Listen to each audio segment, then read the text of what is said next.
শুভ সন্ধ্যা বন্ধুরা। আজ হলো 22 জানুয়ারি, 8 মাঘ, বৃহস্পতিবার। আজকের সন্ধ্যার বিশেষ বিশেষ খবরগুলি হলো: আজ শিলচর রংপুরে মোবাইল টাওয়ারে হঠাৎ 2 নাবালক উঠে পড়ল, চরম আতঙ্ক এলাকা জুড়ে। শ্রীভূমি তথা করিমগঞ্জে আজব কাণ্ড। সেলিম উদ্দিন, যার নাম ব্যবহার করে ভোটার তালিকা থেকে নাম বাদ দেওয়ার জন্য 133টি অভিযোগ দায়ের করা হয়েছে, অথচ তিনি কিছুই জানেন না। 133টি ভোট ডিলিটের আবেদন করার বিষয়টি অস্বীকার করে তদন্তের দাবি জানালেন ভুক্তভোগী শ্রীমন্ত কানিশাইলের যুবক। এক ভয়ঙ্কর লোমহর্ষক হত্যাকাণ্ড পাতারকান্দিতে। স্ত্রীকে কুপিয়ে খুন, পলাতক পাষণ্ডু স্বামী। শিক্ষকতার দায়িত্ব ভুলে সক্রিয় রাজনীতিতে ব্যস্ত এক সরকারি শিক্ষক, হাইলাকান্দির ডিসির হস্তক্ষেপ কামনা। এবার নিজের আসনে বসেই উপস্থিত বলতে হবে সাংসদদের। সংসদে বদলাচ্ছে হাজিরা নিয়ম, বিস্তারিত থাকবে প্রতিবেদনে। দক্ষিণ করিমগঞ্জের জাতুয়া পুরাহুরিয়া আলিয়া এবং হাফিজিয়া মাদ্রাসার 69তম বার্ষিক অধিবেশন উপলক্ষে আগামীকাল বিশাল ধর্মীয় সমাবেশ। প্রধান অতিথি হিসাবে পশ্চিমবঙ্গ থেকে আসছেন শাহ সুফি আল্লামা মুফতি সৈয়দ আলী আজগর সাহেব। এদিকে মণিপুরে ফের অশান্তি।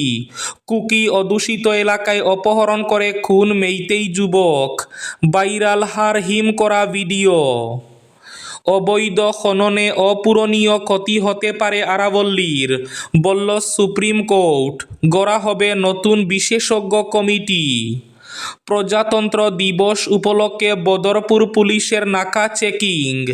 এবং শেষ খবরটি, বকেয়া মিটিয়ে দেওয়ার দাবিতে জল মিত্রদের অবস্থান ধর্মঘটে উত্তাল হাইলাকান্দি জেলা পরিষদ কার্যালয়।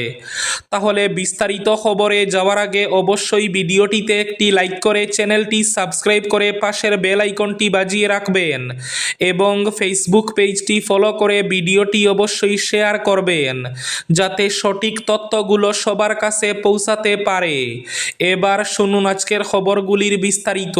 প্রথম খবর, এক ভয়ঙ্কর লোমহর্ষক হত্যাকাণ্ড পাতারকান্দিতে।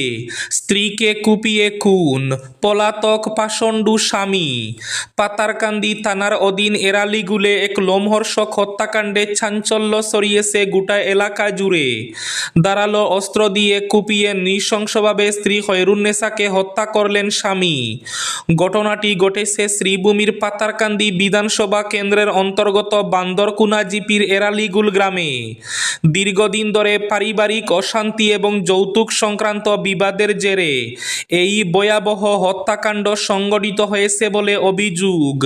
নিহত খয়রুন্নেসার পরিবারের দাবি, বিয়ের প্রায় 16 বছর ধরে স্বামী সাদ উদ্দিন নিয়মিতভাবে যৌতুকের দাবিতে স্ত্রীকে শারীরিক ও মানসিক নির্যাতন চালিয়ে আসছিল। গত রাতেও একই ধরনের ঝগড়ার পর অভিযুক্ত স্বামী সাদ উদ্দিন ধারালো অস্ত্র দিয়ে খয়রুন্নেসার মাথায় একাধিক আঘাত করে। আঘাতের তীব্রতায় ঘটনাস্থলে লুটিয়ে পড়েন খয়রুন্নেসা এবং সেখানেই তার মৃত্যু হয়। ঘটনার পরপরই অভিযুক্ত স্বামী সাদ উদ্দিন এলাকা ছেড়ে পালিয়ে যায়। খবর পেয়ে ঘটনাস্থলে পৌঁছায় পাতারকান্দি থানার পুলিশ। পুলিশ মৃতদেহ উদ্ধার করে ময়না তদন্তের জন্য করিমগঞ্জ সিভিল হাসপাতালে পাঠিয়েছে।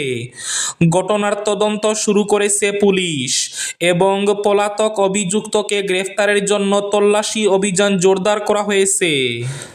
সেলিম উদ্দিন, যার নাম ব্যবহার করে শ্রীভূমি তথা করিমগঞ্জে ভোটার তালিকা থেকে নাম বাদ দেওয়ার জন্য 133টি অভিযোগ দায়ের করা হয়েছে, অথচ তিনি কিছুই জানেন না।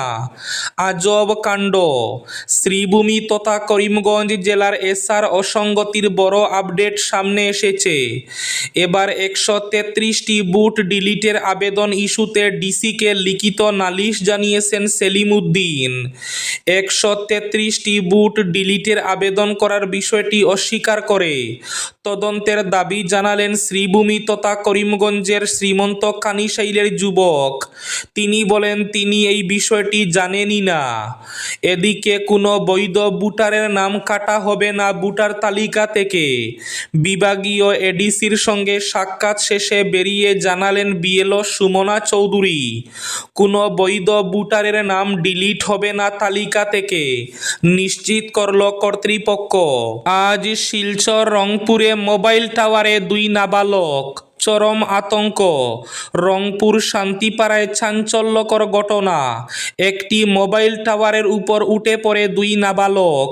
আচমকা এই দৃশ্য দেখে এলাকা জুড়ে আতঙ্ক ছড়িয়ে পড়ে। স্থানীয়দের নজরে আসতে খবর দেওয়া হয় পুলিশ ও এসডিআরএফকে। দ্রুত ঘটনাস্থলে পৌঁছে যৌথভাবে উদ্ধার অভিযান শুরু করে এসডিআরএফ এবং পুলিশ প্রশাসন। দীর্ঘ প্রচেষ্টার পর নিরাপদে 2 শিশুকে নিচে নামানো সম্ভব হয়। প্রশাসনের পক্ষ থেকে জানানো হয়েছে বর্তমানে 2 শিশু সম্পূর্ণ সুস্থ রয়েছে এবং তারা কোনো রকম শারীরিক আঘাত পায়নি। তবে তারা কী কারণে ভোরবেলায় মোবাইল টাওয়ারে উঠে পড়েছিল তা এখনো স্পষ্ট নয়। বিষয়টি খতিয়ে দেখা হচ্ছে। এবার নিজের আসনে বসেই উপস্থিত বলতে হবে সাংসদদের। সংসদে বদলাচ্ছে হাজিরা নিয়ম। স্কুলে এসে ক্লাসে ঢুকবো না এ আর চলবে না প্রক্সিও। ক্লাসে নিজের আসনে বসে উপস্থিত বলতে হবে সাংসদদের, তবেই উপস্থিতি গণ্য হবে, নয়তো গরহাজির। সংসদে বাজেট অধিবেশনের আগে সাংসদদের হাজিরা নিয়মে এমনই পরিবর্তন আনা হচ্ছে। আগামী 28 জানুয়ারি থেকে সংসদের বাজেট অধিবেশন শুরু হবে। তার আগেই এই নিয়ম কার্যকর হবে বলে জানালেন লোকসভা স্পিকার ওম বিরলা। মণিপুরে ফের অশান্তি। কুকি অধ্যুষিত এলাকায় অপহরণ করে খুন মেইতেই যুবক। ভাইরাল হার হিম করা ভিডিও। মণিপুরে জাতিগত হিংসা যে এখনও পুরোপুরি থামেনি ফের তারই প্রমাণ মিলল। নেপালে কর্মরত 38 বছরের এক মেইতেই যুবককে অপহরণ করে গুলি করে খুন করার অভিযোগ উঠল কুকি অধ্যুষিত চূড়াচাঁদপুর এলাকায়। এই ঘটনার একটি হাড় হিম করা ভিডিও সোশ্যাল মিডিয়ায় ভাইরাল হয়েছে।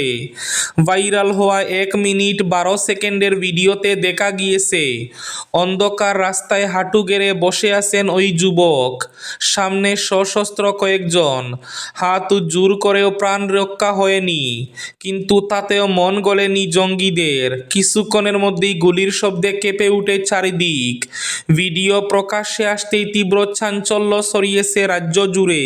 শিক্ষকতার দায়িত্ব ভুলে সক্রিয় রাজনীতিতে ব্যস্ত এক সরকারি শিক্ষক। হাইলাকান্দির ডিসির হস্তক্ষেপ কামনা। শিক্ষকতার দায়িত্ব ভুলে সক্রিয় রাজনীতিতে ব্যস্ত থাকার অভিযোগে হাইলাকান্দি জেলায় বিতর্কে জড়ালেন এক সরকারি শিক্ষক।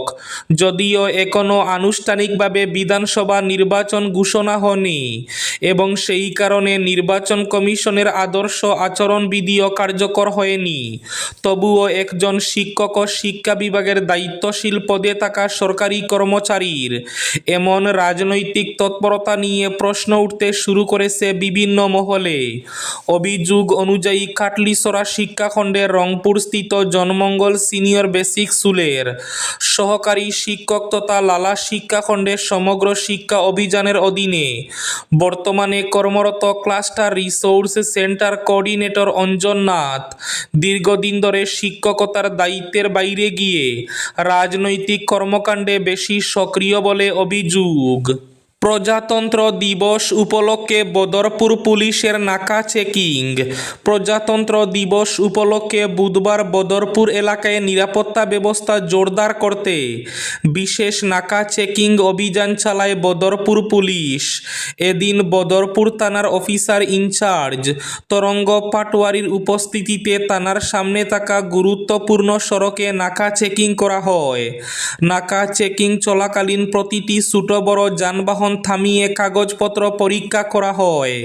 চালকদের ড্রাইভিং লাইসেন্স, গাড়ির বৈধ নথি সহ নিরাপত্তা সংক্রান্ত বিভিন্ন বিষয় খতিয়ে দেখা হয়। পাশাপাশি সন্দেহভাজন যান ও ব্যক্তিদের উপর বিশেষ নজর রাখা হয় পুলিশের পক্ষ থেকে। এবার শেষ খবরটি। বকেয়া মিটিয়ে দেওয়ার দাবিতে জলমিত্রদের অবস্থান ধর্মঘটে উত্তাল হাইলাকান্দি জেলা পরিষদ কার্যালয়।